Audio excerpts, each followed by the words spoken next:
আজ না 1 জানুয়ারি, জানি আমার ট্রেন অনেক লেটে চলছে, তাই তো ভিডিওটা পোস্ট করতে অনেকটা দেরি হয়ে গেল। সকলকে জানাই হ্যাপি নিউ ইয়ার। সকালে শুরুটা অবশ্যই আমার মহাদেব আর তার সাথে হনুমান চল্লিশা পাঠ করে করতেই হবে।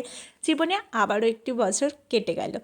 ভালো কেটেছে না মন্দ কেটেছে এই নিয়ে তো তর্কে আমি যাবই না, কারণ জীবন মানে ভালো খারাপ সমস্ত কিছু থাকবে, সবটা নিয়েই এগিয়ে যেতে হবে। তবে আমি চাই আমার কাছের মানুষেরা যেন ভালো থাকে, তারা ভালো থাকলেই আমি সব সময় ভালো থাকবো। কারণ পৃথিবীতে এমন কোনো মানুষ নেই যে শুধু ভালোটাই তার সাথে ঘটে, খারাপ কিছু তার সাথে ঘটে না। জমিয়ে রসি কষিয়ে আজকে দুপুরে রান্নাবান্না তো হয়েছিল, তারপর দুজনে মিলে বেরিয়ে পড়েছিলাম একটু রাজঘাটে, মানে শান্তিমনে যাব বলে।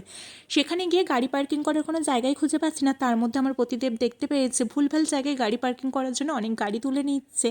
আমার সতীনকে তো সে যেখানে সেখানে রাখবেই না, তাই এইসব করতে করতেই পুরো সন্ধে হয়ে গেল শান্তিমনে ঢুকতে ঢুকতে। তার মধ্যে এখানে দেখতে পেয়েছি আমি হ্যাপি নিউ ইয়ার 2026 লেখা আছে, সেখানে ফটো তো একটু তুলতেই হবে। অনেক কষ্টে জায়গাটা খালি পেয়েছিলাম। আমরা প্রথমেই চলে গেছিলাম গান্ধীজি সমাধির কাছে, তারপর একটু বসেছিলাম মাঠে। বেশ ভালো লাগছিল জানো তো। আবারও একদিন আসবো, যেহেতু সন্ধে হয়ে গেছে ভালো করে দেখতে পাই না। চা খেতে না আমি একদম ভালোবাসি না, তবে শান্তিমনের ভিতরে কিছু কাকু চা বিক্রি করছিলেন, এত ভালো হয়েছিল। দিল্লিতে না আজকে প্রচণ্ড ঠান্ডা পড়েছে।